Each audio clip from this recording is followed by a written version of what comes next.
What's up, everybody? Welcome back to Johnny Talks. Thanks for joining in for another episode. If you're watching on YouTube, make sure you are subscribed at this point. We're on the road to 500 subscribers. And if you are listening on a podcast, Spotify, or Apple, make sure to leave a 5-star review. Make sure you're subscribed. Helps us out a bunch. But we got another great episode coming at you today. Want to thank Dalton Robinson for coming on last week. I think real estate is just such a cool thing to talk about. And it's something that, they don't teach us a lot in school. And so when people come into buying their first home, I think it's one of the best things and one of the coolest things you can do. It's part of the American dream, and it's such a feeling of success, but it can also be, a terrifying experience. And they don't teach us it in school. They don't teach us, kind of what goes on in buying a house. So having Dalton on, being able to kind of walk us through the process of what that looks like, it was just super cool conversation. Hope that helps someone out there that's in the process right now or going into it soon. Hopefully you get into that right house, and something you learned last week can help you along in that process. But thanks, Dalton, again for coming on. We'll have another great conversation coming at you this week. I sat down with Pastor Jordan Deese of Radiant Church. He is the South Tampa location pastor. Radiant is a church that's been growing abundantly over the last decade here in Tampa Bay. And we kind of sit down and we talk about, why does he feel Radiant's been able to grow? And then we kind of talk about his call to ministry, how that came to be. And then we talk about, all things being a pastor, things that are difficult, things that he loves. We talk about, his training. We talk about pastors and physical fitness, and is there a connection between the two? We talk about, what heaven could look like someday. We talk about new fatherhood. We talk about a lot of topics. Jordan is such a powerful communicator. He brings energy. And what I love about Jordan is what you see on stage, what you see him with a microphone in his hand, is the same person he is outside as well. Super fun conversation, super life-giving conversation. I hope you enjoy it. Here he is, Pastor Jordan Deese. All right, now on Johnny Talks, we are joined by Pastor Jordan Deese, location pastor out South Tampa Radiant. Jordan, thanks for coming on. Oh, it's an honor. I always love being able to hang, and now we get to do it on a podcast, so it's going to be great. Love it. Play a little golf last week. Yes. I mean, you're much better at golf than me. I get to have fun and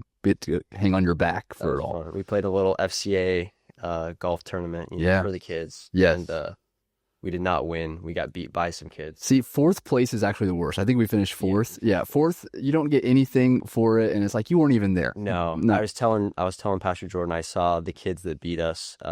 They play on a different high school team than the one I coach, and they saw me at the range the other day, and they kind of just gave me a little look. We handed you the business, and I was like, next year it's on. Yes. It's on. Yeah, it's so funny that high school kids can get under your skin with this stuff. Yeah. They're just living their lives. No, they're good. I love it. They're great players. They deserve the win, but we're coming for that FCA. Come on, we can do it. So we are recording the week after Easter weekend. Just overall, how did Easter go here at Radiant? Really unbelievable. I think we sometimes don't appreciate the level of life change that happens in weekends like those, because it can feel sometimes as if we're in a groove of Sundays, especially like life ministry, especially if you've been around church for a long time. But it really was unbelievable. We had over 20,000 people that were in one of our services over the weekend. We had about 780 people make a decision to be able to follow Jesus over it. And every single service I was in, we did 9 different ones at South Tampa. And just seeing at the end, Pastor Aaron giving an option for people to be able to follow Jesus, seeing the hands shoot up, the tears in people's eyes, the friends that brought their friends to church and that are seeing this happen in real time. It makes everything, all the hours worth it. And we have so many incredible people that even serve at Radiant. So it was unbelievable and just an honor to be able to be a part of. Yeah, I think Radiant does Easter so well. You see some of the bigger churches and they can kind of make it a little bit more into a who's who in the show. Radiant does a great job of making it entertaining for people that are coming for the first time or the only time they're coming that year, but also, still getting a really sound message across. And I think Radiant does really well in that way. Is it ever hard going into the next week and seeing that drop off in attendance? Because obviously Easter is Easter and Christmas. That's the, you hear the term CEO Christian. Christmas and Easter only. And is it ever hard to have maybe a positive, not outlook, but when you see that crowd and you see the attendance the weekend before, and then the weeks after? Is it Yeah. ever difficult to be, this is what it could have been, this is what it could look like because we've seen all these people Yeah. here? Or is it more on Easter, you see it and you go, let's just take it for what it is and let's Yeah. give them what we can on this hour, and whatever comes of it comes of it. Yeah, I mean, Easter is like, some people call it the Super Bowl of Christianity. Like they the difference is that the Super Bowl happens and the next week the season's over. Yeah. Like there's no more football. For us, it's like the Super Bowl happens and then the next week you're back on the field with it. And so I don't look at it and get like down on any of it. What I look at it as, Easter is an opportunity as a reset for a lot of people of like, hey, I haven't been in church for a while, and we actually don't, me myself and then our church, like we don't shame anybody for not being in church. You want to be in church on Easter and Christmas, like we're so excited that you're here. But we also want to be able to show you that there's more in store for you besides just 2 times a year. And so we want to make like our services enjoyable and life-giving for families, for people that are coming, and then really show them that we do this on not just a twice a year thing. We do this on a weekly basis. And believe it or not, guys, we're here next week. The doors are still open. And so I think that's what we really try to come across. All of our teams, from like Pastor Aaron on down through all of our staff and everything, we're just like normal people that love God, that want other people to be able to come along the journey with us. And so we celebrate people that even come the couple times a year, and then we want to keep inviting them back. Hey, there is so much more that you don't even realize you're missing out on. And so we celebrate when they come back as well, just as much. I can imagine it's almost maybe with how tiring everything that goes into Easter is, it can almost be an energy boost, being like, look at the potential, right? Yeah. Look at how many people are at least willing to come for one Sunday in the Tampa Bay area. That's got to be some sort of energy boost going into, the rest of April and into spring. Is the people are there. We just got to go. We just got to reach them. Yep. And that's what's so encouraging about even the week after Easter, because it's not just, a lot of people look at Easter as the Sunday, which is awesome. Our whole team looks at it as the win of Easter actually starts Monday morning, when we get to be able to follow up with all the people that were there that gave us the opportunity to be able to do that. And so for us, like we're back at it. Like people were like, so what do you do after Easter? You take the week off, whatever. It's like, no, we were back at it Monday morning, and we that was what we did it for. We did Easter. People came, and it was awesome. And now we're going to make sure that we show them that there's a lot to offer here at Radiant and their faith and everything like that. So we've been all this week, been having phone calls, sending texts, be able to connect with people. So super cool. Love it. So you have an interesting position where you are the location pastor at South Tampa. Yeah. So you are the leader of a good amount of people that are under you. However, you also have people that are above you. We have the lead pastor, Aaron, in the church board. How do you balance work where you need to lead, but also have to act in accordance to be led as well? Yeah, no, I think, I'm super lucky and privileged to be in the position I'm in, because our lead pastor, Pastor Aaron Burke, is unbelievably easy to follow. Like, he's put me in rooms that I didn't deserve to be in, and he's given me opportunities that I didn't deserve to have. Like, I didn't skill my way into this or make it myself happen in any way. Like, I am the product of people who have believed in me, who have given me opportunities, and I stepped into those roles, and they've supported me and encouraged me. So it makes it unbelievable, number one, because it's not just like, he's not just like my boss. Like, he's somebody who I can go to on a variety of different things, who cares about me and my family and my work and my relationship with God, like, who deeply cares. So that one of those things, like, it makes it easy to be able to follow.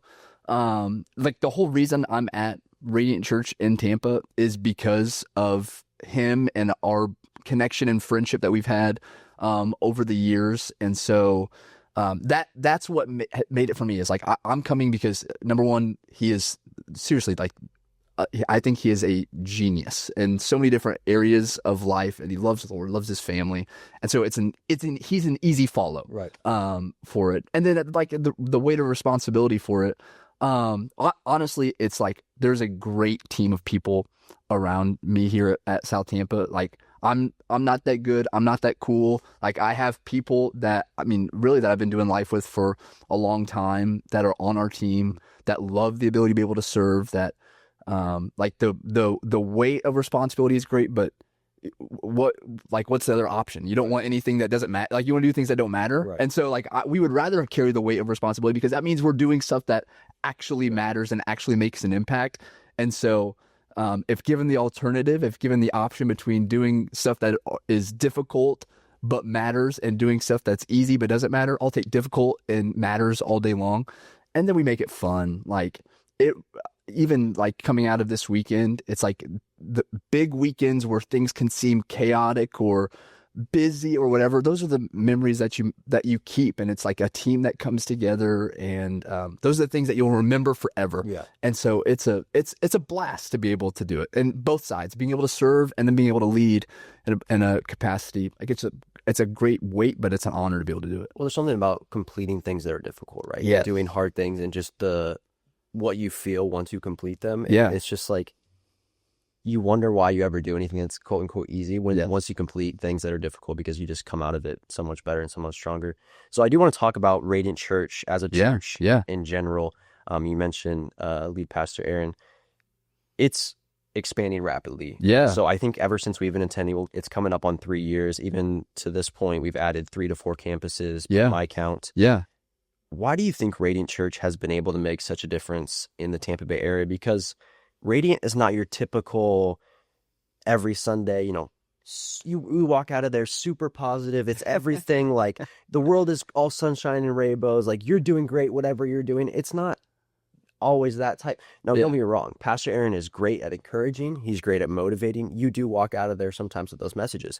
But what I love about Pastor Aaron, he's also not afraid to preach the word. Yeah. He's not afraid to talk about sin issues. Yeah. He's not afraid to talk about, things in someone's life that, they may not be living by a biblical worldview, and he's not afraid to bring those up.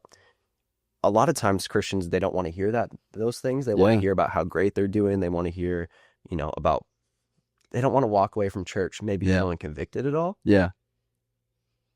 How has Radiant been able to grow at this rate by not watering down the message of God? Yeah, no, that's a great question. So it takes me to a story in the scriptures, and it's in Luke 18, where Jesus has this encounter with who we know in scripture as a guy named the rich young ruler. And so he comes to Jesus, the rich young ruler comes to Jesus and says, "What must I do to be able to inherit the kingdom of God, to make it, basically make it into heaven? Like, give me the qualifications, give me the list of things that I need to be able to do." And so Jesus walks through these different things from the 10 Commandments. You must do these things. And the rich young ruler has been doing this thing since he was a kid. Mm-hmm. And so he's like, I've kept all of those since my youth. And so what Jesus says next kind of changes the game. And he says, I see that. Now go and sell all you have and follow me. And it says the rich young ruler walks away sad because he had great wealth in it. And what I love about what happens next is that the disciples that see this interaction with the rich young ruler, and Jesus says something to them, it's like, it is easier for a camel to go through the eye of a needle than it is for a rich man to enter the kingdom of heaven. And the disciples ask the question, who then can be saved? And Jesus responds with, man it is impossible, but with God all things are possible. And so I think that's what, even that dynamic of Radiant Church in Tampa Bay, it's that we're not going to shy away from challenging people to be able to take next steps in their life and faith and their marriage and their family and their relationships. And some people will walk away sad because that will be a major sacrifice. But the people that choose to be able to lean in to make the sacrifice that is necessary, the sacrifice that ultimately Jesus calls us to make, it almost acts as something that ignites a passion that spreads to the people around them, because with God, all things are possible. And when they realize that, everything changes for them. And so I think what Radiant has done really well is that we're not going to lower the bar in a sense that if we lower the bar, more people will come. Ultimately, what we're going to do is create an environment where people feel welcome, but then raise the bar. And if we raise the bar, the people that are like, no, they have something that they believe in and they're passionate about, and they really think that is real to them, because it is, then I think that ignites something that causes people to not just be like mercenaries and do things because they're forced to or in some way, but missionaries, and they go out and they reach the people around them. And I think that's ultimately what people want to be involved in. They want to give their life to something that matters. They want to be changed, right? Yes. When you come to church, there's so many people that are looking for something. They're not looking for the stereotypical, church they grew up with. They want, what is Jesus actually about, and like how can he change my life? Because it's what you were talking about in not in tearing down, but you think of it in a workout sense. What are you doing when you're working out? You're tearing down the muscles to build it back up and to make it better. If you were just lifting small weights and not doing anything to it, like, you're not going to see change. Yes. You have to be able to tear down where you're at, build back up, and that's how you see better. And I think that's why Radiant has done so well in Tampa Bay, is it challenges people. Yes. And it's not for everybody. And I think what I love about Radiant Church and Pastor Aaron is they're not just there to take everyone's dollar and get as many people in the door as possible and try to please everyone. Yep. It's like, we may not be for you, but that doesn't mean we're not going to continue to try to grow the church body as a whole. Yep. And we want to constantly see more people in Tampa Bay come to Jesus. That's what we want to be able to put a Radiant Church location within 20 to 25 minutes of everybody in Tampa Bay, because there are more people in Tampa Bay that have not encountered Jesus and don't have a relationship with him. And we want to be able to create as many opportunities that we can, and we can create for people to be able to do that, to be able to bring their friends, to be able to experience that life change, and ultimately be able to change Tampa Bay for the glory of God. And so, as much as we can, that's what we want to try to do. Well, and it's like, I feel like most churches don't, not, I don't want to say most churches, but there are churches that don't realize that maybe we don't, like, people don't want to be catered to as much as we think. Yeah. And we come into church and they think this is what we need to deliver them because this is what they actually want. A lot of times when people are walking to a church for the first time, this was maybe their last ditch effort. Yep. They're not looking for, just the cookie cutter experience. They're looking for change, and they're looking for meaning and purpose. Yes.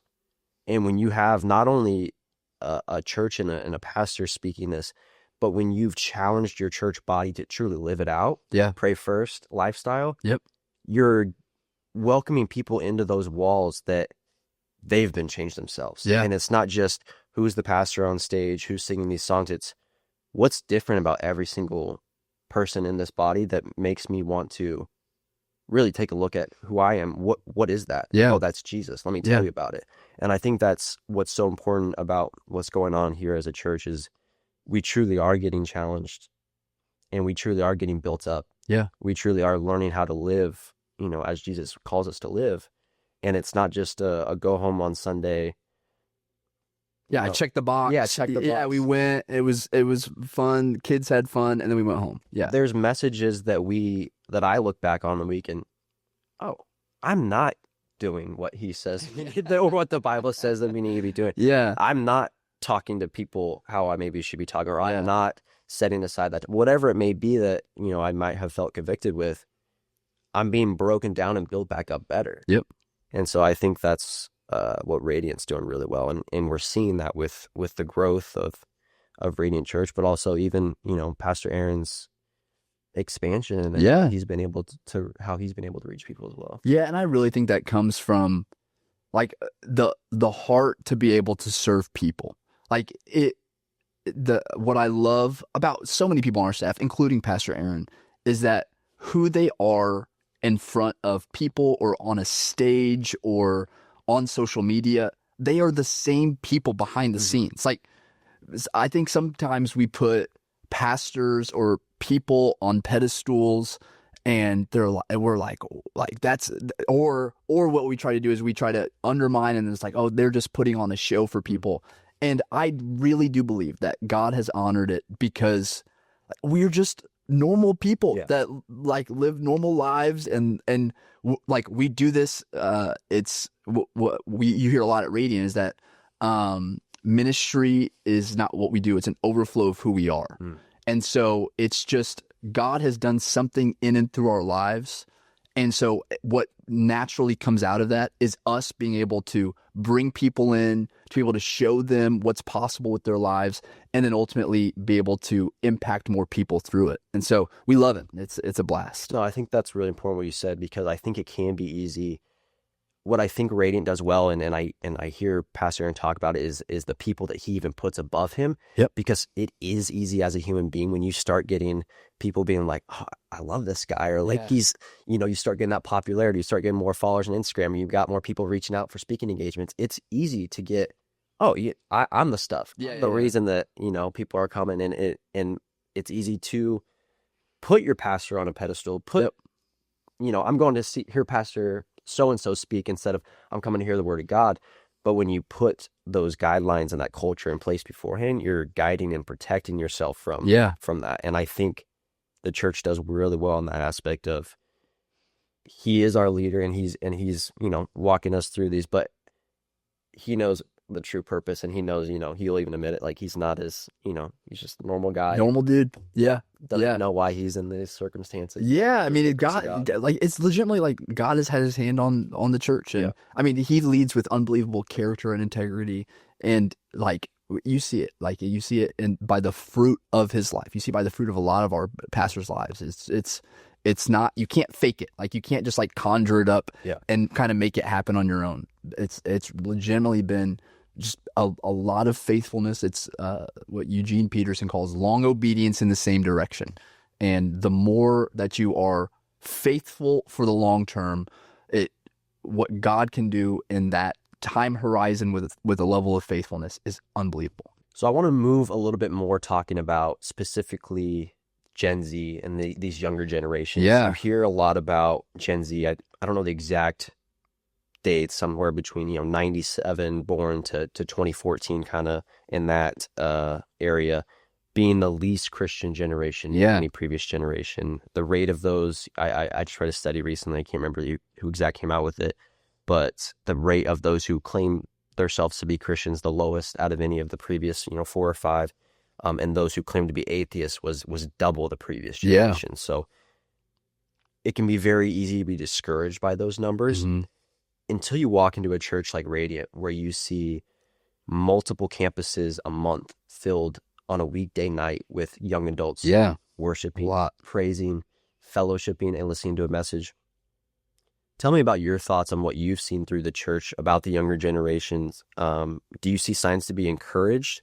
And what do you think Radiant has done well to really grow up a culture of young adults who truly love Jesus and live it out? Yeah, well, I mean, number one, the place where I start my encouragement with the church is always Jesus' words, where he says, on this rock, I will build my church, and the gates of hell will not overcome it. So regardless of statistics that might come out, or where it seems like the world might be bleak around us, we can stand on the promise of Scripture that it's Jesus that will continue to build his church. And so we just have the honor of being able to sometimes run ground game for a lot of it to be able to make it happen. So I can hold encouragement that I don't have to make it happen on my own. Jesus promised to be able to build his church, and so I'm gonna get after it that way.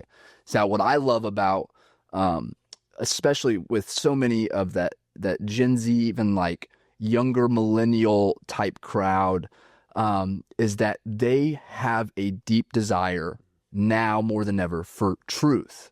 And what they're going to do is they're going to go to the ends of the earth for real life truth. And so when we don't try, I think where a previous church generation tried to make it as much as we can, let's make the world and the church kind of look the same, where we're just as cool and we're just as hip and we're just as trendy and we can do all these things. I think we've almost swung to the direction of church where we have to, of like, no, there's a clear distinction here. And if there's a clear distinction, you can recognize a real difference in it. And they're going, okay, so what is it there? Yeah. And so I think there are a lot of young adults in Tampa Bay that see the difference in their friends that have been changed by the power of the gospel. And they go, there is something different in their life. Like the statistics of depression are different amongst people who are following Jesus than it is across the board of everywhere else. So why aren't you as depressed, or why aren't you living in fear like I am? Like, what's the difference? And then they hear about these things, and then they try it out, and their lives are changed. And so I think the main difference, honestly, is just like people who have really encountered a life with Jesus being able to impact the world around them. And we can't change statistics across the United States, but we're going to attack the statistics as much as we can here in Tampa Bay. And we're going to reach people who might not have the option, or that are coming in to go to college at USF or University of Tampa. And we're going to do what we can to be able to reach them, be able to empower them, and then ultimately be able to change the world around them. So it encourages me to be able to see it. And then we also recognize on the other side, like, there's so much more work to be done. A lot of good stuff there. I think it's very easy, especially what you said in the beginning, when it's, this is what God said he's going to do. Yep. It's so easy to be like, this is such a stressful situation. This is all the things I have to do. It's not lining up, this or that. No. What does God say he's going to do? And then what can we open ourselves up to be, the hands and feet of him? Because at the end of the day, it's not Radiant Church that's doing it. It's not, Pastor who and who. It's Jesus Christ. Yes. That's super important. And I also love what you said about giving them the truth, because I think a lot of times it's very easy in these younger generations to think that we need to baby them.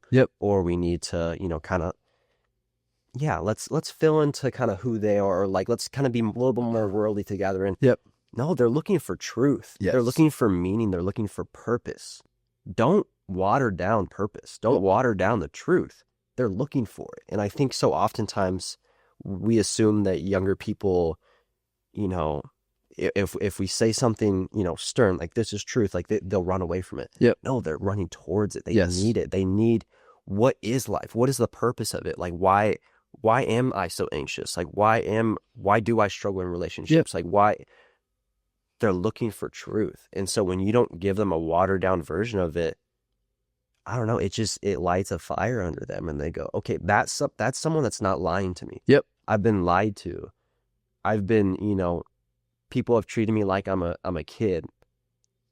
This church is telling me their full honest truth, and it does something to them. You know what I'm saying? Yeah. And you even think, like, where are our generation, even younger than us, where are we getting our news from? Like, we're not going to like big news area. Like, we're going to TikTok and Instagram, and we're seeing things that come up in real time because we're looking at it for real people who have real stories. And I think that's what's kind of even shaped our church, is that, like, we're not some big box thing. We're like real people with real stories where God has encountered them in a real way. And when they can sit across from somebody, like, I can talk in a microphone to thousands of people all day long. But when I can sit across from somebody and share my story and be able to help walk them through even the pain and the difficulty that they're going through in a moment, there is something that happens there. And that's where I think I think that's ultimately what's happening, is that it's not even big crowds. It's happening in small circles, and it's happening one-on-one.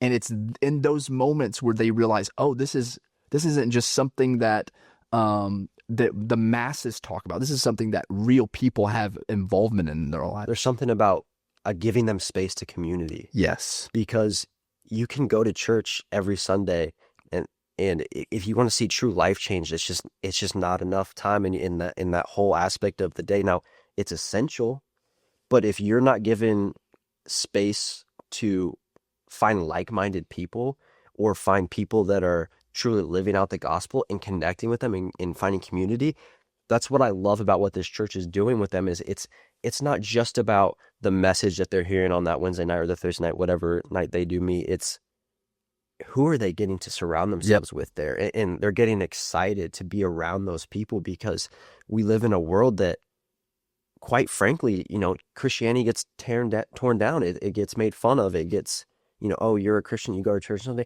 When they can get around those people that are, oh, you have a fire for God too. You're living out Jesus in that way. Let's live life together. Let's be roommates. Like, let's go on around. Like, let's do all this thing. I think it's so important as a church to not just get the right people speaking to these young people, but just giving them the space to have community together. Yeah, every significant thing that's happened in my life, I've recognized it's happened because somebody else had some level of influence that came into my life for a season. And it like the kingdom of God is built through relationships. It's all through I met this person, or I connected with this person, or I was in a group with these people. And for some reason, God puts certain people in your lives for a certain season or for a certain time. So there's the way I think of it, even in friendships, is that are friends for a reason. So there's some type of thing that you connect over. Like we're friends because we play golf together, or we just happen to be in a group together.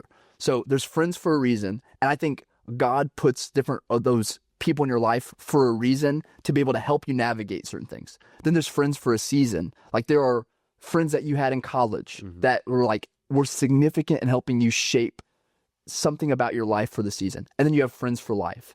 And I think sometimes we're always looking for people that we can do all of our life with, which I really think we can lean into friends for a reason, friends for a season, friends for life, because God can use all of them. And that's ultimately what he forms. It's like the statistic is true of you will become the 5 people that you hang out with the most. Yeah. And I think God uses that. Yeah. And so we have to be able to say, okay, who are the relationships that you have around me, and why are they in my life to be able to help right now? And I think that's what's been so significant in our churches, because we are helping introduce people to the relationships that ultimately will help form them. Well, it's like how oftentimes does, as a Christian, you try to do it yourself. Yes. You try to, I'm struggling with this sin right now. I'm struggling with this temptation. I'm struggling with, just whatever it is, walking with the Lord. And they try to do it by themselves. Yes. And they, whether they're involving, God in that or not, they're not letting anybody else in. Yep. When you can do community with someone and you can go to someone and be like, I'm struggling with this. And they go, I used to struggle with that too. Yeah. Or I'm currently struggling with that. Like, let's hold each other accountable. Yep. It gives a sense of freedom and just opens up, ability to heal and ability to grow. And it's not weak to be in community. I think it's oftentimes people don't consider Christianity and your relationship with God as a community thing, but it is. Like when Jesus, went up into heaven after he was resurrected, like they didn't just go to their own houses by themselves. Yep. No, they got gathered together. What did we just experience? Yep. Like, what does this mean for us?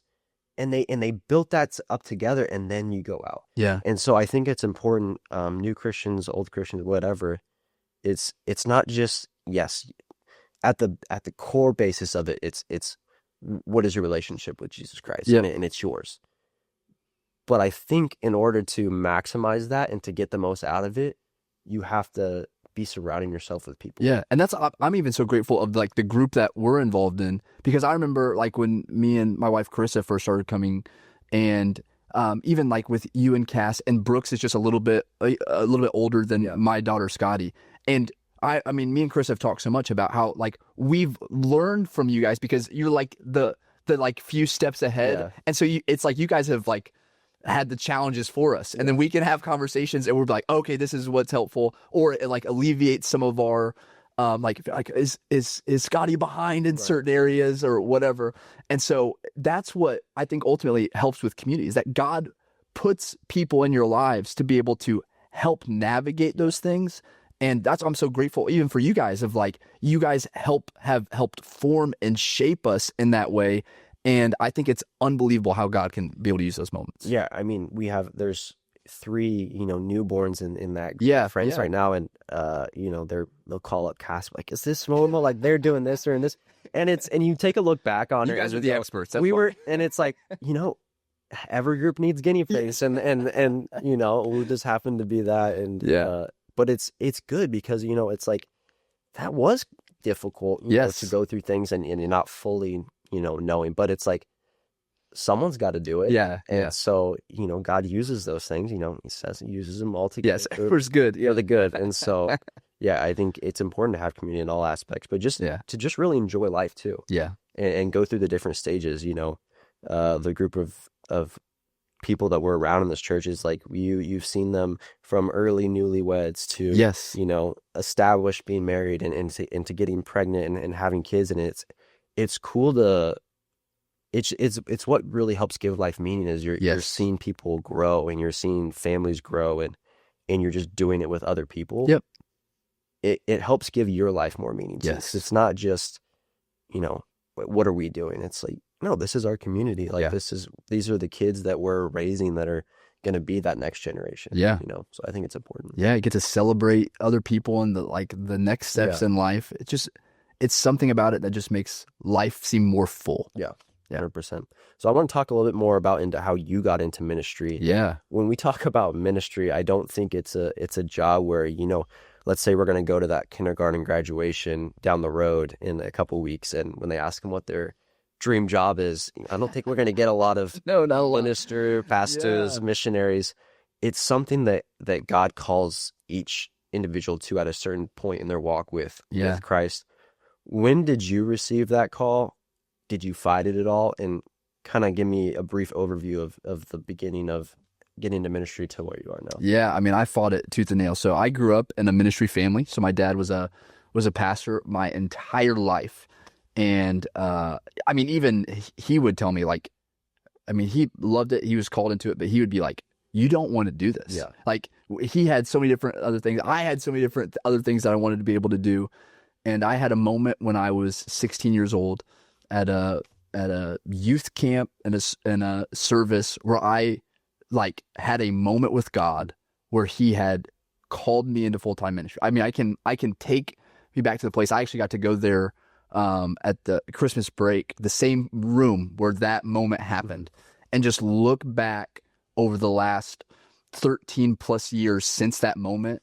And it's unbelievable to see where God has orchestrated and moved me for it. And here's ultimately what I think is even starting in Genesis, even you see in the creation account, God always forms before he fills. So I can look back over my life and see how he formed a life that would be have the building blocks for ministry and the relationships that even my dad had or I had growing up in camps, like the same camp that I went to and got called into ministry. My wife's dad oversaw that camp for so many years. And so that's where we met. And so I can see how God formed things even throughout those times where I fought it tooth and nail. I did not want to do this. I wanted to play college basketball. I wanted to go run businesses. I wanted to be a politician. I wanted to be on SNL. I wanted to do all these different things. And I can see where God formed it. And then in that moment when he called me, and then when I start pursuing those things of how he just little by little, kind of filled me and gave me this skill and gave me this ability and gave me this relationship, and then orchestrated different steps to be able to meet certain people that would eventually lead over time to me moving to thousands of miles away, because I grew up in Illinois, to Tampa, Florida, to be able to serve in the capacity that I do. It's it all started with one yes at 16 years old. And if I would have known the plan at 16 that I have lived out since then, I would have been terrified probably. But it was the one yes to be able to say, God, whatever you have for my life, I want to be able to do it. And then it was just being able to be faithful and obedient along the way. So long story. It's one of the best things that I've discovered about getting older is seeing the plan that God's laid out, and it becomes so much more clear as you get older and you can look back at those things. And it's, again, we're still very young. There's still a lot to go, or I feel like it's 65, but it's when you're a teenager, when you're in college, it's very hard to see why am I being asked to do this? Yep. Why do I feel like this? I had a discussion with our friend Casey. Yeah. He's a professional baseball player. He's a pitcher. And he was talking about even things where, his dream was to play shortstop. Yep. He didn't want to be a pitcher. He wanted to be a shortstop until one coach in high school told him, buddy, you're not going to make it as a shortstop. Let's do pitching. Yeah. If he said no to that one person, what does his life look like now? Then he tells a story when he gets to college and he was struggling to get, a strikeout pitch for left-handed batters, and they taught him the splitter. and could easily have been like, I don't want to throw this pitch. Yep. I like my pitches. Now, if you read about him on the internet, like what's his, it's a splitter. Yeah. And so it's allowing people in your life, like you said, that got you to this place to have impact on your life and to be open to it. And that's one of the coolest things that I've seen from just growing up to this point is I see things that why I made decisions and how it led to certain things, good and bad. And I think it's one of the coolest things about living your life is God becomes so much more abundant and so much more real the more you see his movement, and you see his movement, by just living your life and trusting in his decisions. And so I think that's one of the coolest things about developing in a relationship and walking in faith with him as the years go on is he just becomes more and more real to you as the more and more he shows you, like, he's just so good. Yeah. And I mean, advice I give so much to in like late teens, even throughout their 20s, is that I would say yes to every opportunity in front of you, because I mean, as much as you can, because you never know what journey a yes will lead you on. Now, once you get past your 20s, 30s, you have different life, different responsibilities. It's like, I think life after that is more measured by your no's than your yeses, your ability to be able to stay focused on those things. But in those formative years of a whole bunch of life that can happen those times, like saying yes to certain things or opportunities that you didn't expect, they will just unlock more opportunities, more relationships than you could ever imagine. And so I challenge everybody, like when I present opportunities to people and they're like 21, 22, 23, and they're like, no, that's not really my thing. I'm like, you don't even know what your thing is. Like none of us know what our thing is. And so say yes to as many things as you can as you go forward. Well, that kind of shows the importance of that community, right? Because if you're not surrounding yourselves with those right people, what the opportunities that could be presented to you may not be the right opportunities. But if you're surrounding yourself with the people that are chasing after the right things and not just, I think it's important that we're not just surrounding ourselves with people that are maybe equal or running equally in the same race as us right now, but we're mentoring and being menteed at the same time. We're finding people that are maybe not on the same walk that are earlier, and we're pouring into them and allowing them what they're learning to impact us. But we're also searching out people that have walked that walk before and that are older and that can help mentor us. And I think that's something even I struggle with sometimes is I don't want to ask for help. I don't want to ask someone that's already done it because I'll figure out myself. I'm tough. Yeah. And then I just get knocked down. I'm like, reach out to someone and they talk to me. And it's, I could have just done that the first time. I didn't have to get knocked down. But it's when you're surrounding yourself with the right people that those opportunities are the right opportunities. Yes. Right? If you were surrounding yourself with, the wrong crowd, the wrong group of people, while still trying to enter a life of ministry. Those opportunities that they presented you may not have been, what led you here, but actively searching out the right community,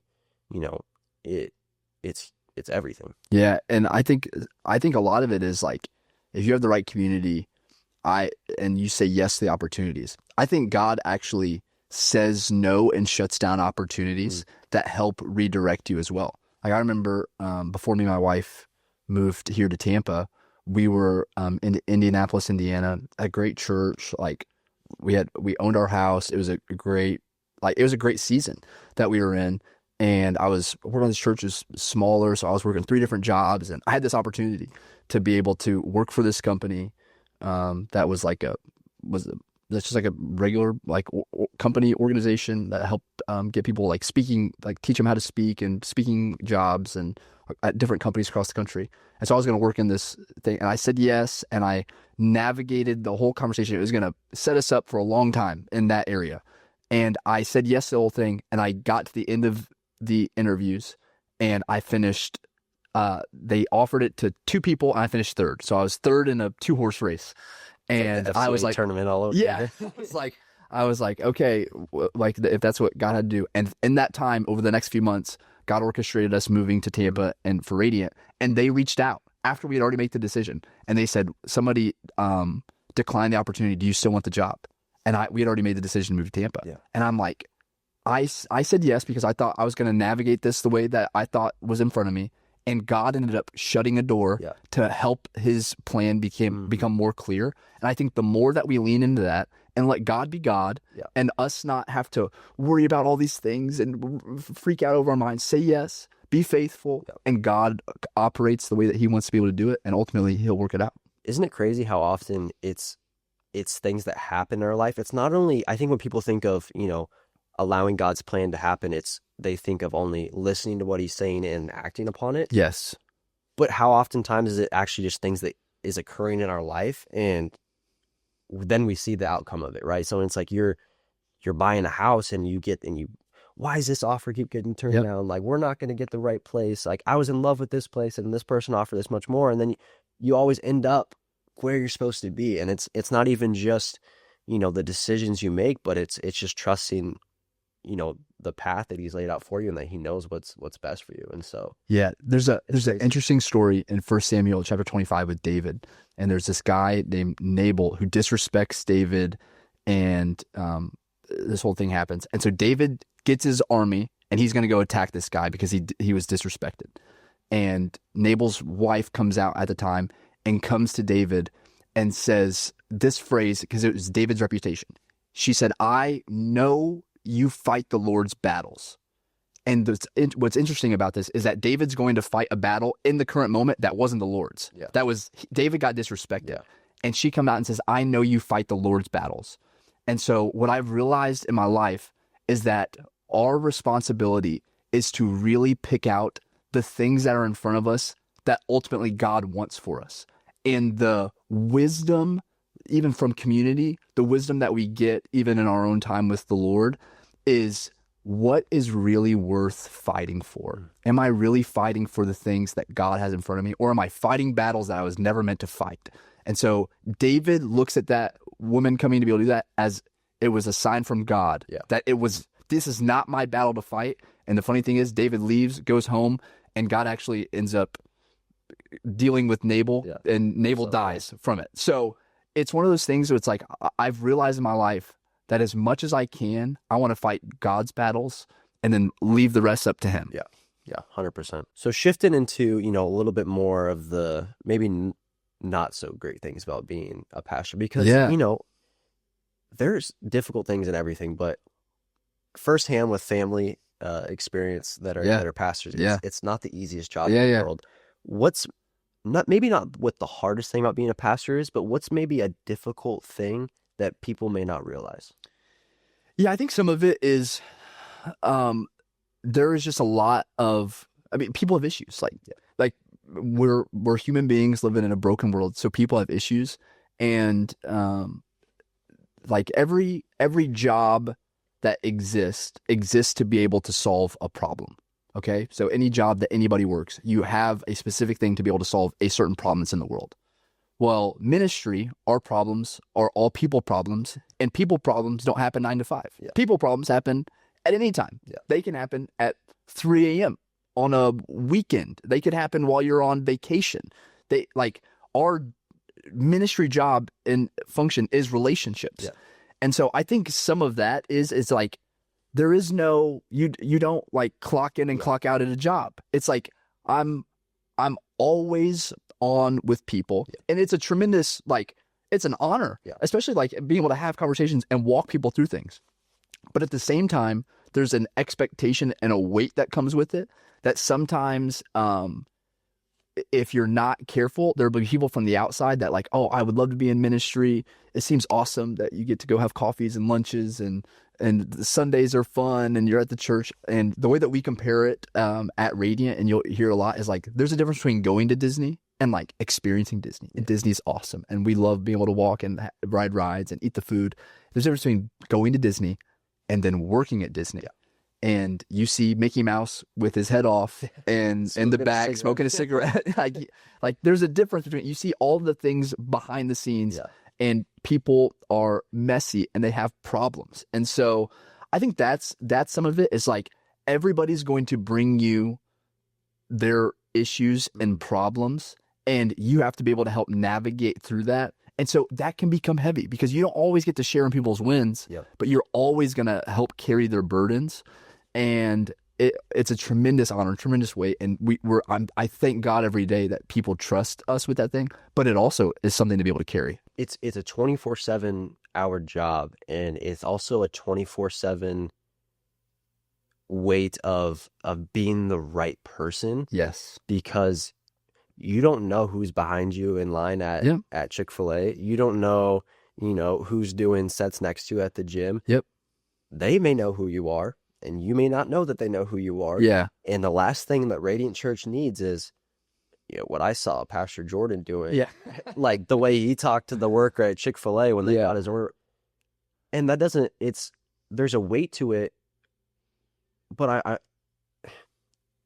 it's something that I experienced too in my wife being, somewhat well known is that I don't want to give anyone a reason. I don't want to be the reason anyone doesn't like her or that any hate comes towards her. Yep. And it's not that I need to be a different person in public or a different person around people, but as a pastor, you maybe can't necessarily always afford to have a bad day. Yeah. Or a bad experience with someone or a bad, and there's a weight to that. There's pressure with that. Yeah. And that's why there's an integrity portion that matters so much in ministry. Yeah. Is that at the root of it, integrity is wholeness. I'm not a different person in different areas.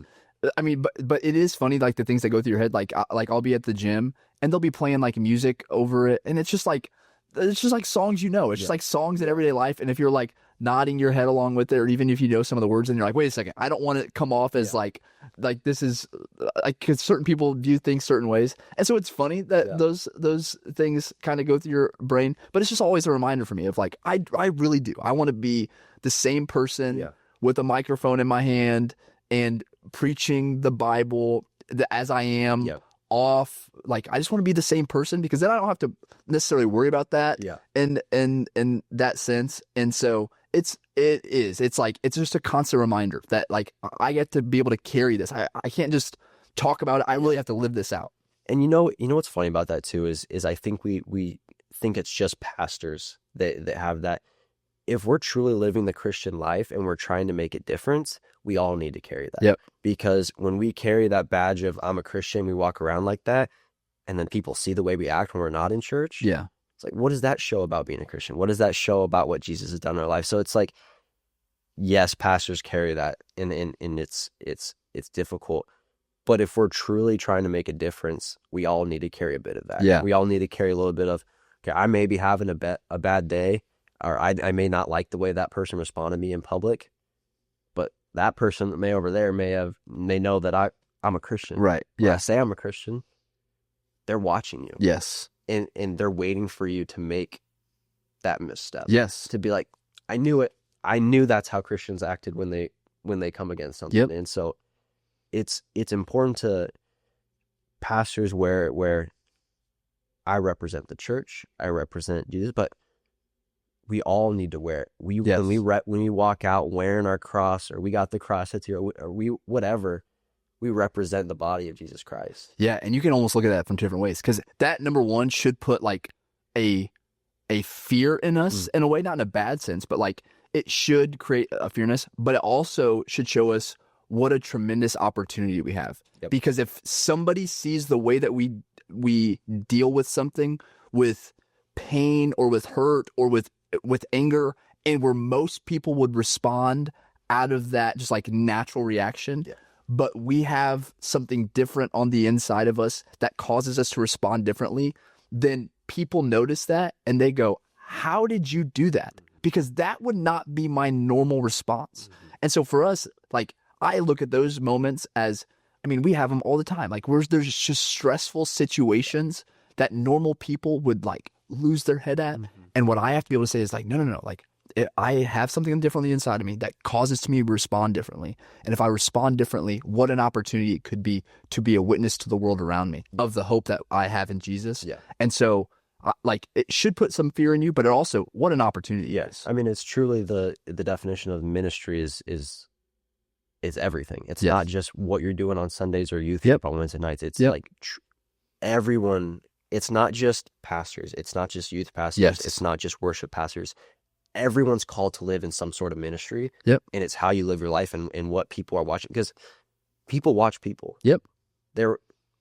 They'll take your message, at your word. They truly care what your actions say. Yeah. And so when your words match your actions, that's when change happens. Yep. And there will be people that you can interact with and that you can make a difference in that I never will interact with in my life. That even the most followed pastors on social media their accounts may never reach, but because they're around Johnny and Cass and they see how your marriage is and how you raise Brooks or how you interact with them in any arena of life, they will look at that and go, there is something there. And so that's what I love about our faith and being able to really walk it out, is that everybody has a role to be able to play and everybody can reach somebody. That's why one of the reasons I can't wait for heaven is when we pull the cameras back and I believe we're going to be able to see the seeds that we sowed, and we didn't even know that we were sowing it necessarily in that person. And I can't wait to meet the people that, you didn't even realize what you said to that person's brother. I mean, you hear stories all the time of just stories of how someone got saved and it was through this person, but who saved that person? And it's like those different stories, like it's going to be incredible one day when we can,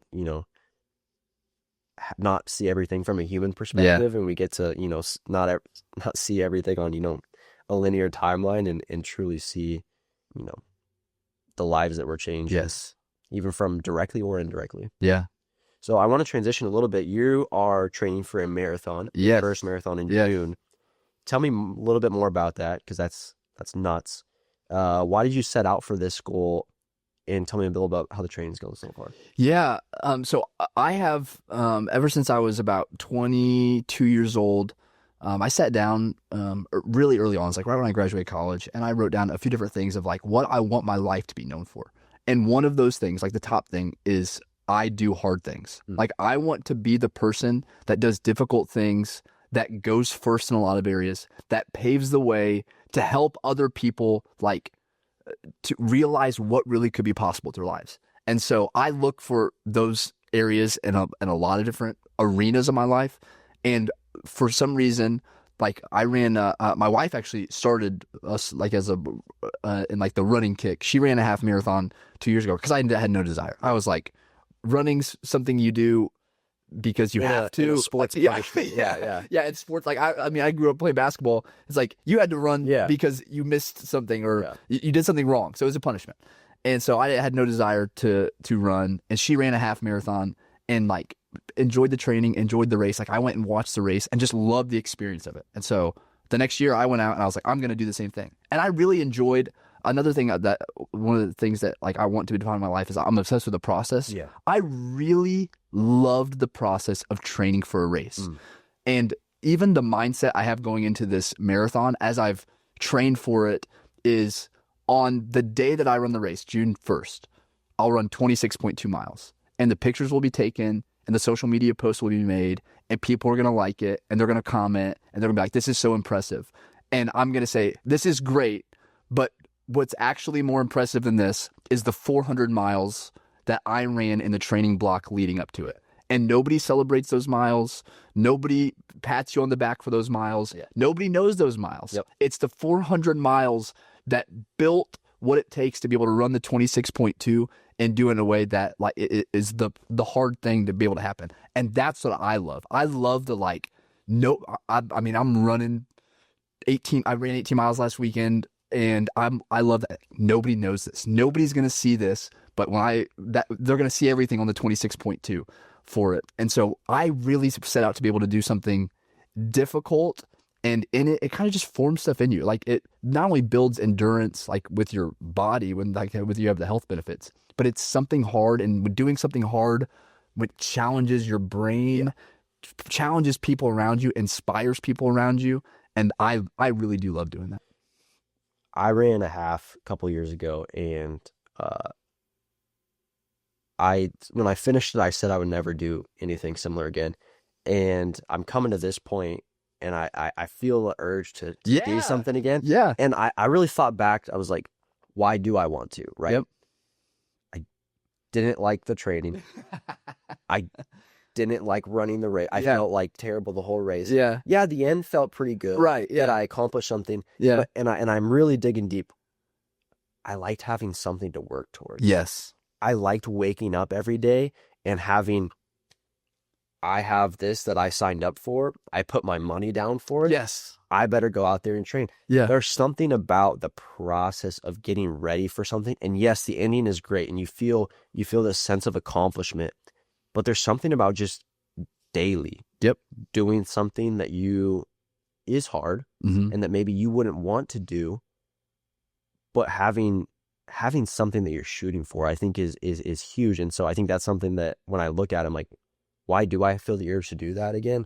Oh, I just need some sort of finish line that I need to start shooting towards. Yeah. And you think you can apply that to so many different areas of your life. It's like if you can fall in love with the process of anything, you will outlast people. You will end up further along than other people, because so many people want the shiny object. And as soon as it becomes dull, they're on to the next shiny object and they get really distracted and move into it. But if you can just like, I don't like in ministry, like I love Sundays and Sundays are awesome, but I really do love the process of it. So like the marathon is going to be a beast, and I'm like, it's going to be like, I don't want to underestimate it anyway, but I really want to fall in love with the process of it, because I know the process will ultimately get the results for it. Yeah. I was reading the book of Atomic Habits. And they were kind of talking about the difference between someone who just run one race and they're done, and then true runners who run race after race. And it's not necessarily that they love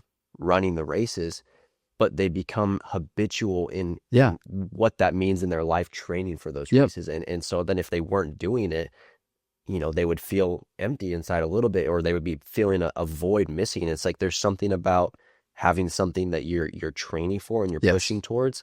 And I think true runners, when you look at it, or really anything that you're doing that's a physical challenge, it's not necessarily always the finish, because again, like you said, you're going to be done in, hopefully less than 4 hours. I'm doing it for less than 4 hours. Mark it down. Less than 4 hours. And that's a long time for that day, but in the overlook of your life, it's a very, very small portion. So it's like, it can't just be about finishing that race, because, it would be kind of pointless. It's what you learned and then the process leading up to it.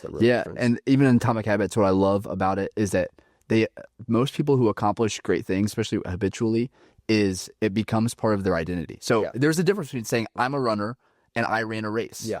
If you say I'm a runner, it means that like your identity is the process of it. Or I ran a race was a one-time thing that I did. Yeah. And so like with anything, it's like, if you go to the gym a couple times, like to be able to build a habit, you're like, I'm a lifter. Like I lift. That's who I am. That's what I do. I'm a person. I'm a person who gets up early. I'm a person who like encourages date nights in our relationship. Like that's what we do, rather than like we had something at one time. And so that's what I want to be able to do. Is like it feels like you don't want to wrap your entire identity around it, but it becomes a part of who you are. Yeah. And the more that you can do that, because I never wanted to be a runner. I don't even think I want to be known as a runner right now. Yeah. But I want to be somebody who's like, no, that guy, he'll lean into it and he'll do hard things. Yeah. And then you look at it from a Christian perspective, almost of what you were talking about as a runner versus someone who, as identity is found is like, I don't want to just be like, call myself a Christian. Going back to what we were talking about before, it's like, I want my habits to be about that. Yes. I want what people see, it's like, oh, that guy, he's living Christianity. He's not just a Christian on paper or what he says. He's like living it out. And so I think that's something when you're training for races like that, you find a different version of yourself and it changes all aspects of your life. Yeah. And it shows me so much of my life. Like, again, it's like, it goes back to the endurance thing of like, I am building endurance physically, but really the challenge isn't even as much physically as it is mentally during those. Yeah. Of like, your body can keep going for forever. Yeah. It's the mentally knowing I'm in mile 16 of 18. I don't want to keep doing this, but I'm going to do it for 2 more miles. Yeah. And there are people in life that like they they set out to be able to accomplish great things, and they even get so close to the ending of it. They get like they are on the cusp of accomplishing the dream, and they're just done, and they quit, and they're out. And I just want to be the person that I don't just start things, that I want to be able to finish things. I want to be known as somebody who has the mental endurance, spiritual endurance, physical endurance to not just start. I want to be able to finish. Yeah. And it leads you into more, right? Because when you first started training running, Yep. you weren't setting out to run a marathon. Nope. You were setting out to run a half marathon. Yep. Then when you accomplish that, it leads into greater and bigger things the more you push yourself. And so it's not when you were running, it's like, I'm never going to run a marathon. First of all, I probably can't do that or whatever. But then when you train your process of doing the half marathon for the first time, you're like, okay, I finished it. Now what? Yeah. And so that's a cool thing about life is there's always a now what, and it just makes it fun, and it makes it, it gives some people a reason to wake up every day. Yeah. And even throughout the process, like you said, I started out, I wanted to train for a half marathon, and 13 miles felt like a monster. Like I remember setting out anything beyond 5 miles. 5 miles, I think, was the longest I'd ever ran before training for this thing. So everything beyond that felt like unbelievable. And now my shortest run that I'm doing in my training block is 5 miles. And I weekly do more than a half marathon. And so it kind of just expands your things that you think are possible. And I realized that repetition is what sets people apart from stuff. It's like, I don't know if you know the statistics on podcasts. Like even you doing as many podcast episodes as you've done puts you in you've done how many podcasts? Like This is six. Six? Yeah. That puts you in like the top 95% of people who have ever done a podcast, because people do one and then they're like, oh, okay, I'm done. Yeah. But you've done 6. Yeah. And then when you keep going, like the statistics are crazy, because you're somebody who, like, when you do something, it'll stretch your horizons of what's even possible to be able to do it. And then it just becomes routine, and you become it. Like, you're a podcaster now. You're not just somebody who does a podcast. You're a podcaster. And you're a runner. Come on. So when we were talking about, fitness and it being something you're doing as a pastor, Yeah. I think that I'm seeing that as a whole in America right now, that a lot more pastors are taking their health and their fitness and athletic endeavors more seriously. I mean, you look at our pastor, he's 40 and jacked. Yeah. So I shoot that. Yeah, dude's got a 6-pack. So that's incredible. Is that something you're seeing, that it's becoming, more something that's being focused on than maybe previous generation of pastors? Yeah, I think I think even before, like, it's everything is spiritual when it comes down to it. So like every area of life ultimately it comes back to it. We are spiritual beings in physical bodies when it comes down to it. And I think a lot of it was just like, hey, I'm going to really focus on this area of my life. And sometimes I think we get lost in the world of I have to make decisions on what areas I win at in life. Like, I can only win in pastoring. And so that means I have to sacrifice family and physical fitness and finances and all these different things. It's like, wait a second. No. Like, yes, you make sacrifices, but what we can do, if we really believe that as we serve God, that God has something designed that is best for our lives, and we look at the scriptures and we're able to see that, like, we can win in every area of life if we honor God with it and we're doing them with the right purposes and the right reasons. So I really do believe that it was just kind of like a shift of like, you can't, like, either you it's like, pick 2 of the 3. Like, you can win in ministry, you can win with your family, or you can win in physical fitness. Yeah. And you only get 2, so good luck. It's like, no, you can win in every area. You just have to be able to say no to certain things, say yes to certain things, and be able to build it into a lifestyle. Because ultimately, that's what I think is, like, I want to be, my entire lifestyle is based off of my faith. And that includes my physical fitness, because I want to be able to do ministry as long as I can to reach as many people as I can. And if I can't do that, if I don't have the physical fitness to be able to last into my 60s, 70s, 80s, and I want to be able to pour as much into my family as I can, because ultimately, if I lose my family, I lose the ministry. And I want to also be able to win in ministry because I really believe in the call that God has for me. So I want to be able to do that in every area of my life. And so I just have to be able to make the sacrifices necessary in each area to be able to make it happen, because you can. Yeah. So many important things you just said, because, and I think I look at the pastors, when I was growing up in the church, and, there's no shame on that, but yeah, a lot of them, it wasn't physically, active. Yeah. They weren't eating the right things. And it's like, wait a second, who gave us these bodies? Yep. We are, the temple, like our body is the temple of Jesus. Yep. And he lives inside of us. And so I'm so happy that I feel like there almost is an awakening of, you see these pastors at the conferences, and they're going out and runs in the morning. Yep. And they're hitting, CrossFit workouts or whatever. And you're seeing it, posted on social media. It's not just for social media, but and we talked about what pastors are. It's not just what they're preaching on the stage, but Yep. you're looked upon fairly or unfairly as, what is our pastor doing? How are they living their Yep. lifestyle? And so when pastors are actively taking care of their health, Yes. prioritizing it, because it's how can I stay active to, again, like you said, have the energy to bring it to work every day? Yep. How can I have the energy to, or the the functionality of my body to be able to play with my grandkids, to build those generations out, and not be the grandpa that's just, grandpa can't play on the floor with the kids. Yep. No, I want to be down on the floor, like Yes. with my grandkids. And there's something about having energy, and there's, you can't have that if Yep. you're living a lifestyle of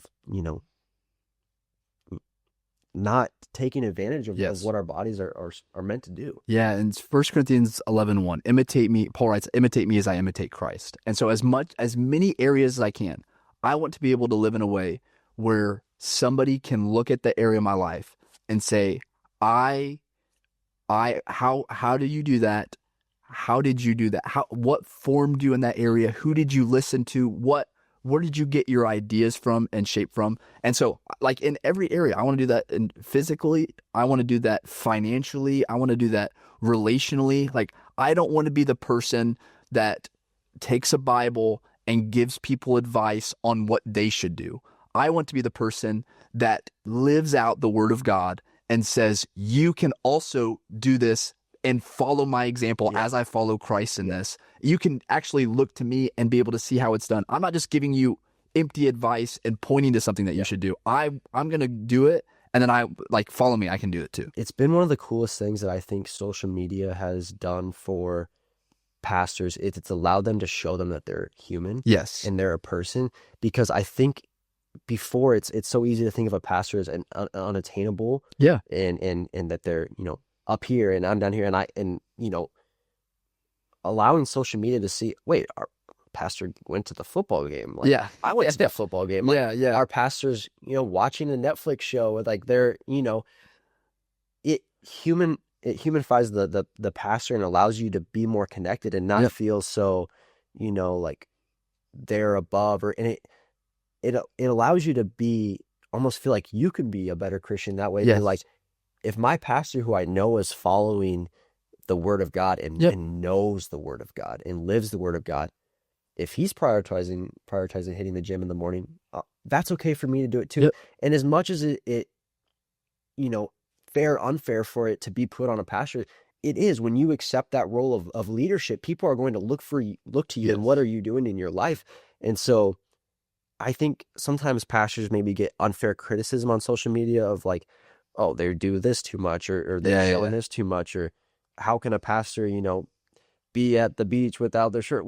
Whatever it may be, there's always going to be critics. But I think it's, for the most people, it allows them to feel connected. Yes. And be like, oh, it's okay that I have a hobby. It's okay. My pastor's out playing golf. I could go play golf. It's like, it allows for the congregation to feel more connected to the pastor, which hopefully leads to better relationships with Christ, because you feel like you can, it's okay to have hobbies. It's Yeah. okay to have interests. It's okay. We play fantasy football. Yes. We are passionate about fantasy football. Yeah. And that's okay. Yeah. And We might not be good at it, Yeah. but man, we play it. Yeah. I mean, you have an excuse. You're at church on it. Trying to set my lineup in the last service. Yeah. You have to go for announcements. It's like wide receiver 2 or tight end. What's gonna? Yeah. No, but I think it's something that's really cool that, social media has its disadvantages and its advantages, but one is, I think pastors who are able to connect with the people that are following, not just their congregation, but just, people that follow them in general. Yep. And it's, they are normal guys, kind of like what we were talking about. What Radiant wants to be is we are normal people who are just here to serve. Yep. And let Jesus run, what we're doing here. Yeah. I think it's really cool. Yeah. That's ultimately what it is. Like it allows people to feel like Christianity isn't some unattainable book of rules that actually nobody follows, but people just kind of agree to it's like, no. Like you can, like the principles that are in Scripture with the power of the Holy Spirit that we receive when we make a decision to be able to follow Jesus are able to be followed in our lives. And you can see the fruit of it in so many different ways. Social media allows us to be able to do that. I think that it's a common misconception for people who maybe they haven't been raised in the church, or they don't really know what being a Christian looks like. And it's like, they think it's, you just have to be studying the Bible 24/7 and always in your prayer closet and not doing anything fun. No, it's like when you get that, when you feel Jesus, in your presence and you truly live with him, like, yes, of course you got to be in the Bible. And of course you got to be in prayer. Yep. But that freedom allows you to truly enjoy the other things in life. Yeah. Enjoy the things that he created. Like, he wouldn't have created nature if we weren't out to go to enjoy it. Like, it's not unbiblical to go to the beach and enjoy his creation. It's not unbiblical to use some of your finances that he's given you to go enjoy a round of golf out in nature, out in community. It's like there's things that we're allowed to do. He wouldn't have given us these things if it wasn't meant for purpose. Yeah. So I think that's important to remember, is it's the life of a Christian doesn't have to be spent 24/7 in a prayer closet. Those moments are important, but it's also important to find hobbies, find things that get you out in community and get you out in nature, and not feel ashamed that, you have other things that you care about, that you truly care about, because I don't think that you should feel guilty for wanting your baseball team to win, or feel guilty about caring about your mile time, or, what your pickleball ranking is or whatever. Yep. You can find importance in those things as long as, at the end of the day, what is your main priority? What is your main? And Jesus actually says, I have come to give you life and life to the full.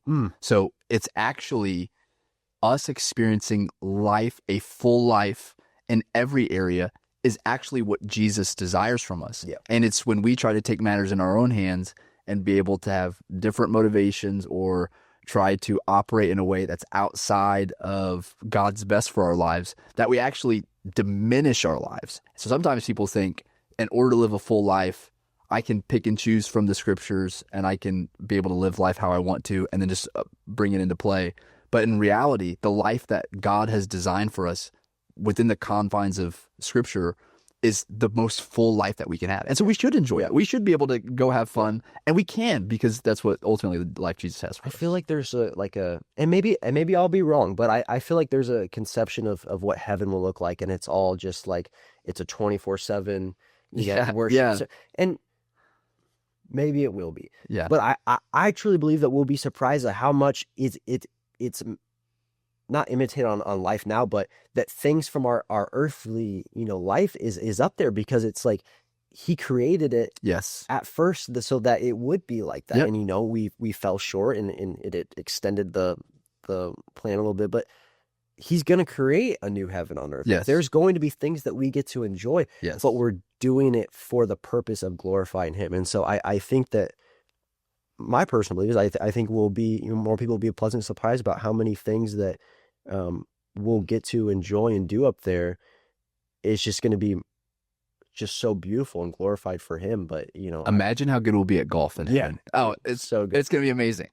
There's going to be golf in heaven. Like, God, just think I'm going to play Augusta National. Yeah. The new Augusta National on the new heaven and new earth. Yeah. Gotta be. Like, it's just too good. But that's just what I truly believe in. It may be sinful, but Lord forgive me.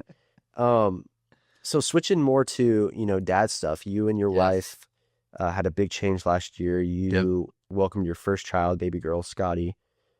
How was that so she's a year now. How has that last year been just learning to be a dad?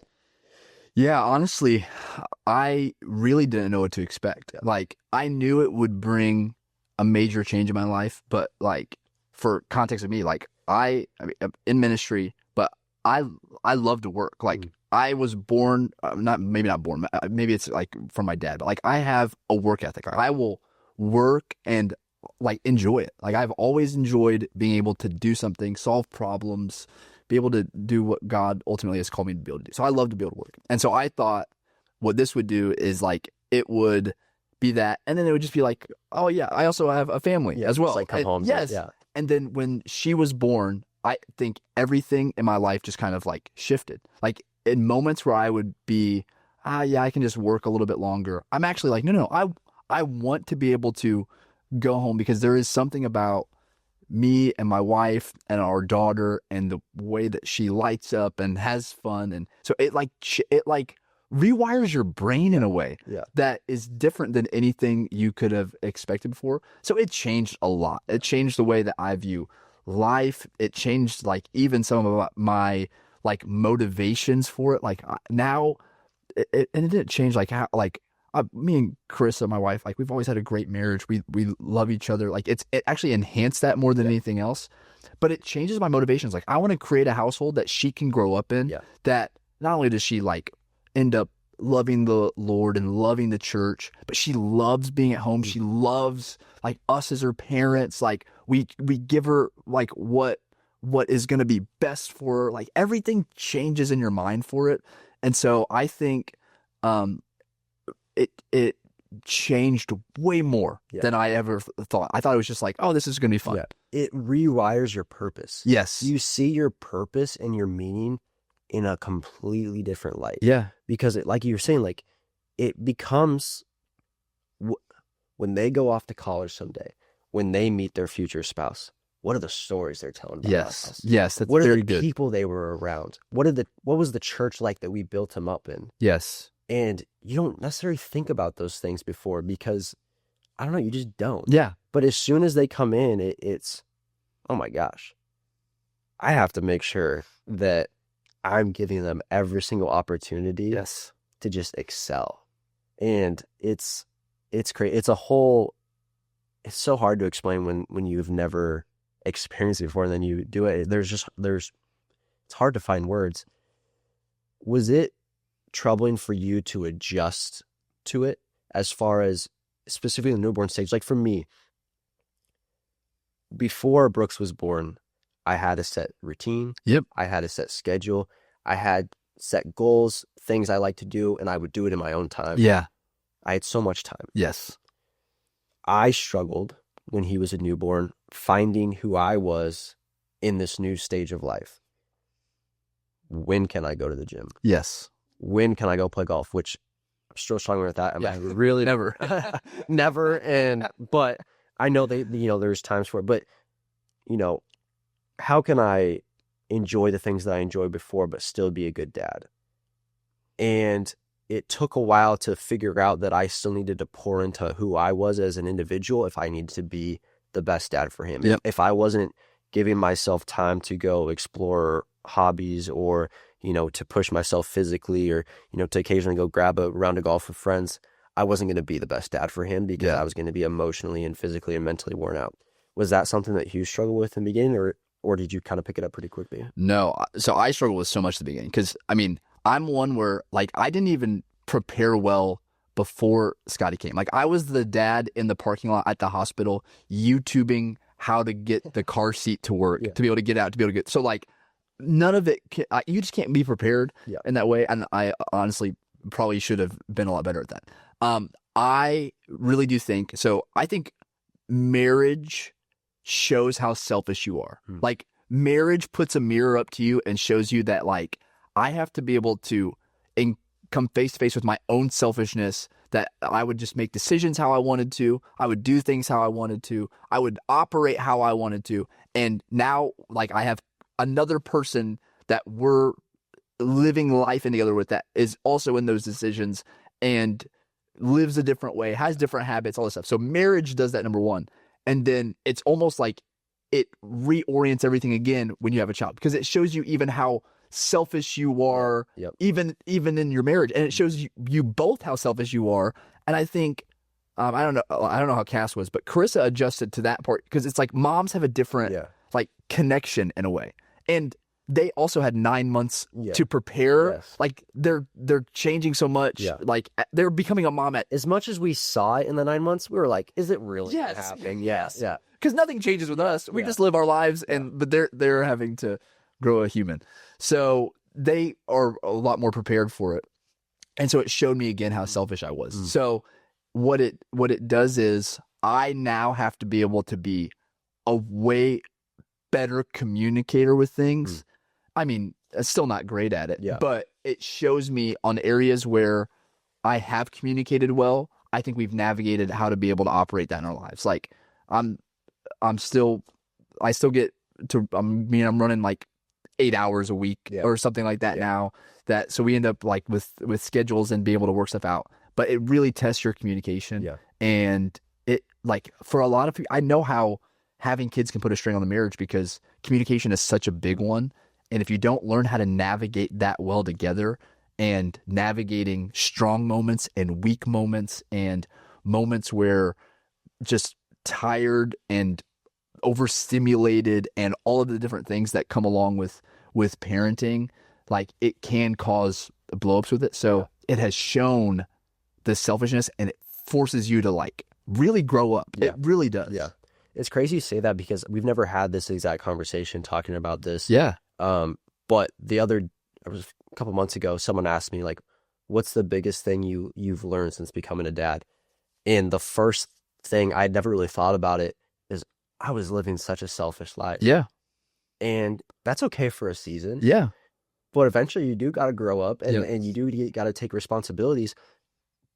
My problem is I went from living this selfish life to I completely 180'd it, and I didn't give myself anything. I didn't give myself time to, to rest, to feel.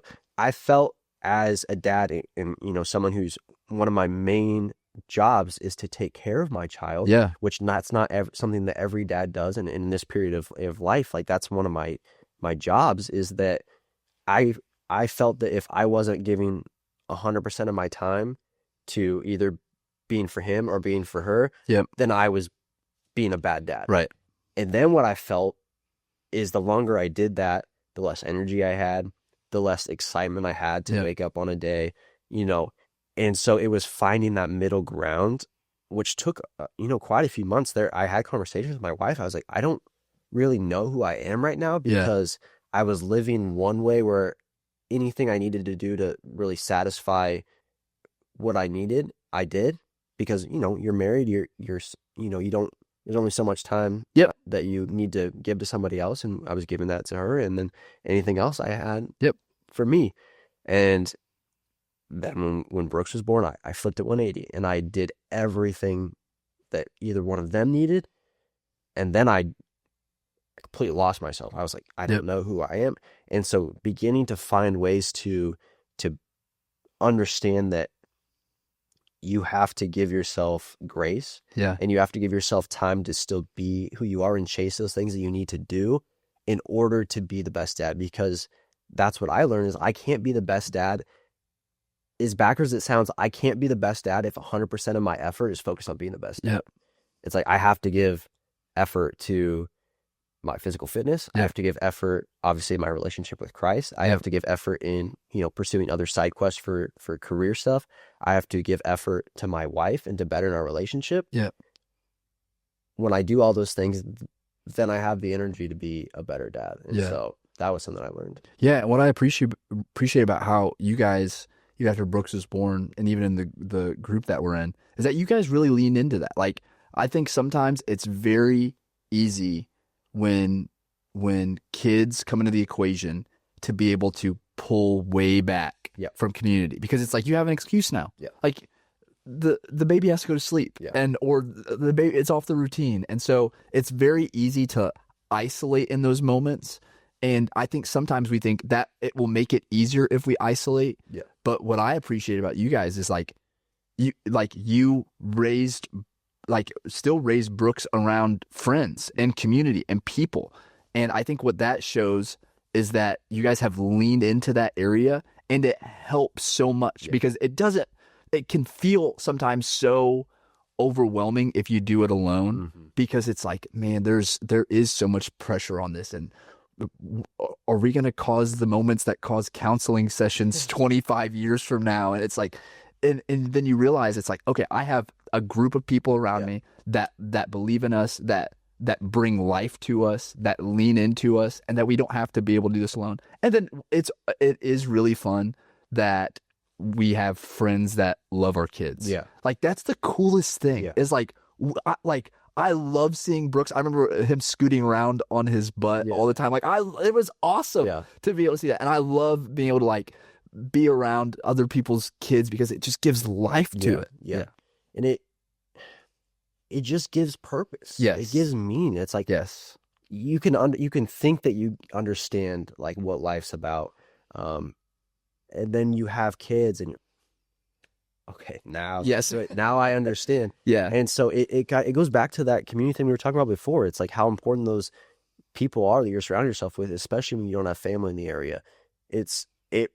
I didn't know what it meant when it takes a village to raise a kid. And I was like, what do you mean it takes a village? It's like, no, it's I'll people, but it's like you need people around you rooting you on and encouraging, and it's fun when people just love on him and care about him, and he loves them, and it's an important part of raising a child is people around that care. And then it's like you're talking about, like, we did it first, and now we get to be people that are reaching out to the ones going through right now. And like we were just over at our friends yesterday that have a newborn, and just encourage that whatever they're feeling is normal. Yes. And that it's okay. And that, you will sleep again. Yeah. I promise. Eventually you will happen.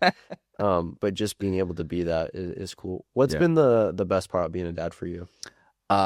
Currently the best part is going home and hearing her say dad, and like she can like crawl up to you or be able to do it. Like it's those moments where, like, I mean, when we first had her, I mean, it was just like every moment of like holding her, every phase, like moving on, and you're like, they're doing the part where they smile, but they not really know they're smiling. And then they learn how to smile and it's actually real. And then they start to learn some words and they're able to do that.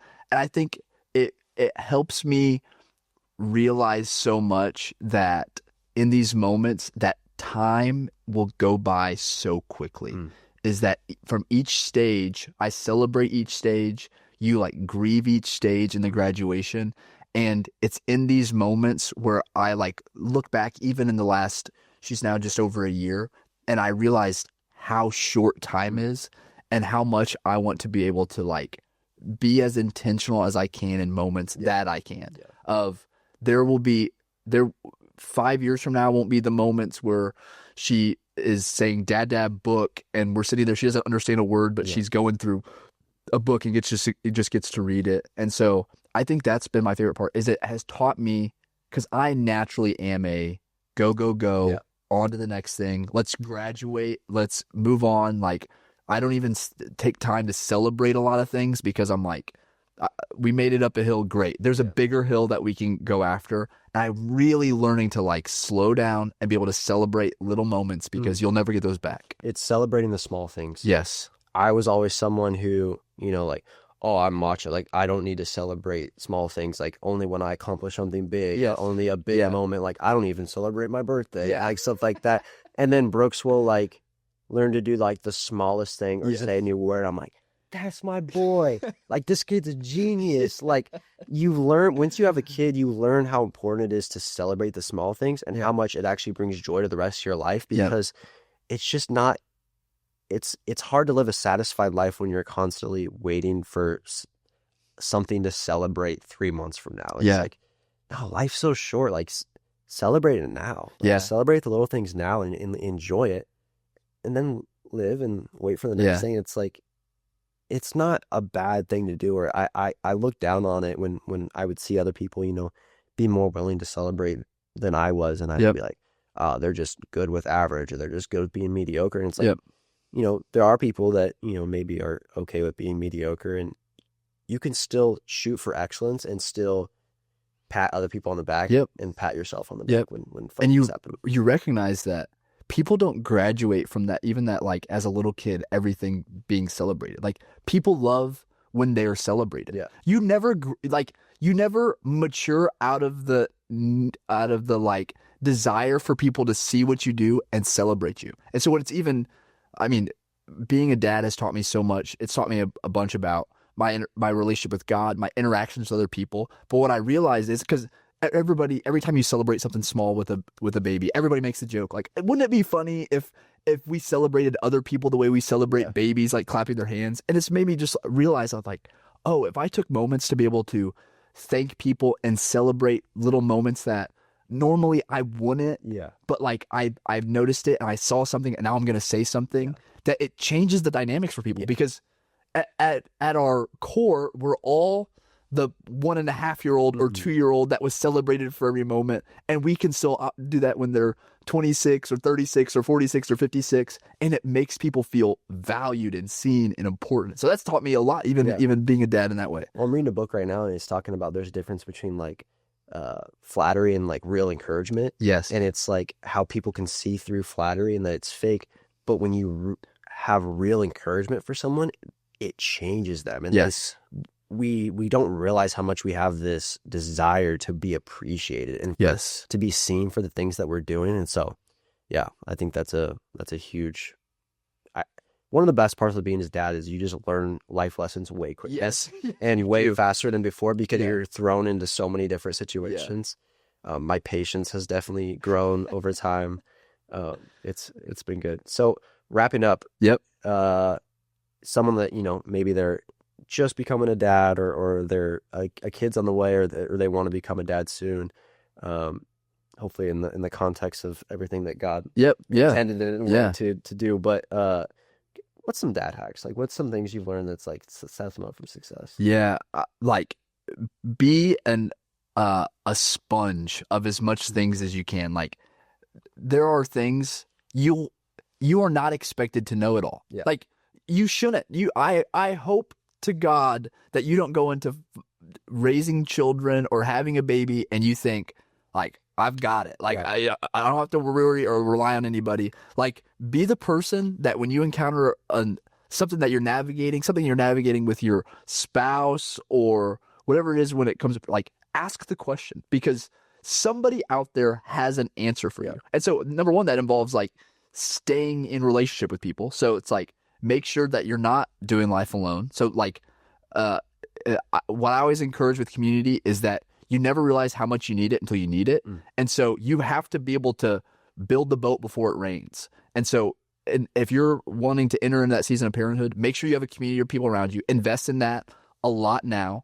And then while you're going through it, make sure you are drawing out of that investment, because you've invested in community, you've invested in the people around you. So ask the questions, be around people. Make sure you don't act like the proud know-it-all. I don't need anybody else. I can attack this on my own.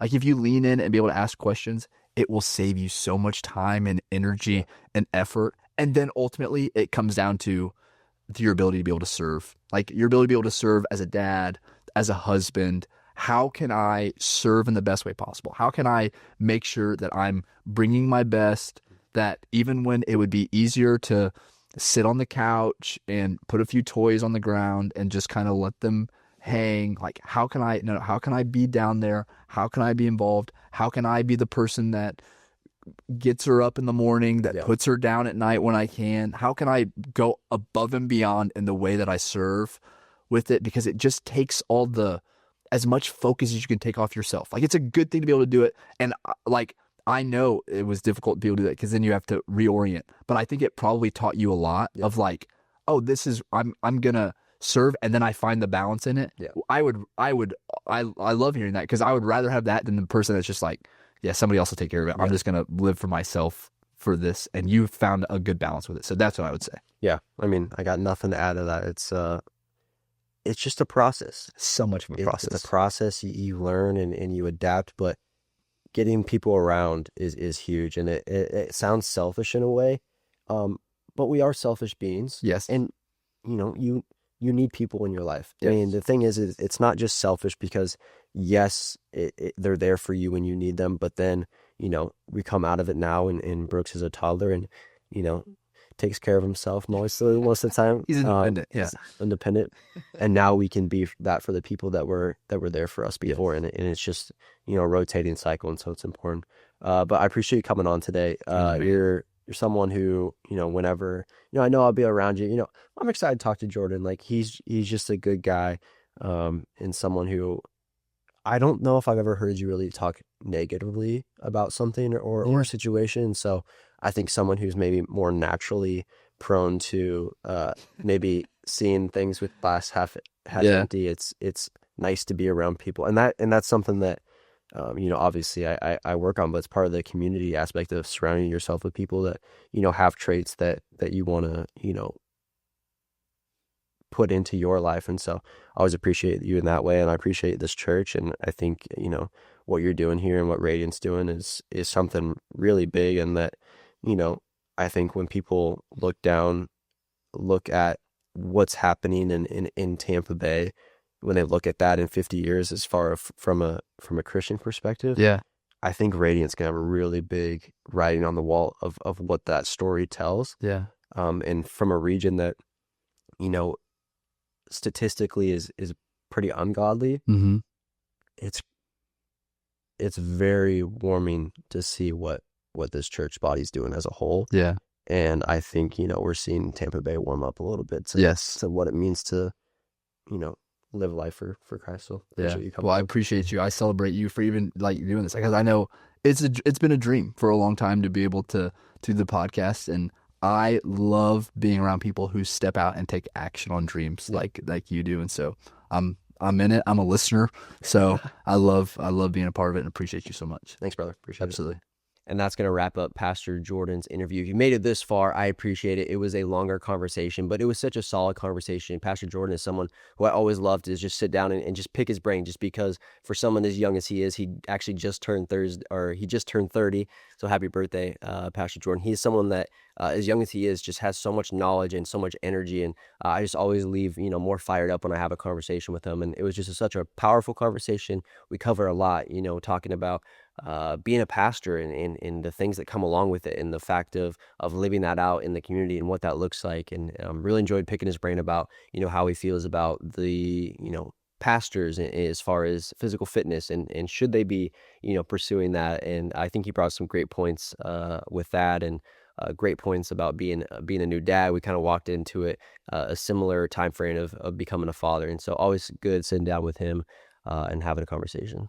But that's going to wrap up this episode of Johnny Talks. Hopefully that conversation was life-giving to you in some sort of way, whether it was just one point or many that was discussed. Hopefully you come away feeling good and inspired in some way. If you're in the Tampa Bay area, make sure you check out Radiant Church if you haven't found a church home. Can't talk highly enough about it. Just truly a church that's seeking God's kingdom. And I and my family are just so blessed to be a part of it. We met so many amazing people. So even if you're not in the Tampa Bay area, it's Pastor Aaron's sermons are out there on YouTube and Apple Podcasts and wherever you listen to sermons. So make sure you check it out. They are truly life-giving messages, and it's a church that's truly changing Tampa Bay for the better. But thanks again for tuning in. Make sure you are subscribed, leave a like, leave a comment if you like this episode, and we will see you next week, next Wednesday for episode 7. Until then, see you later.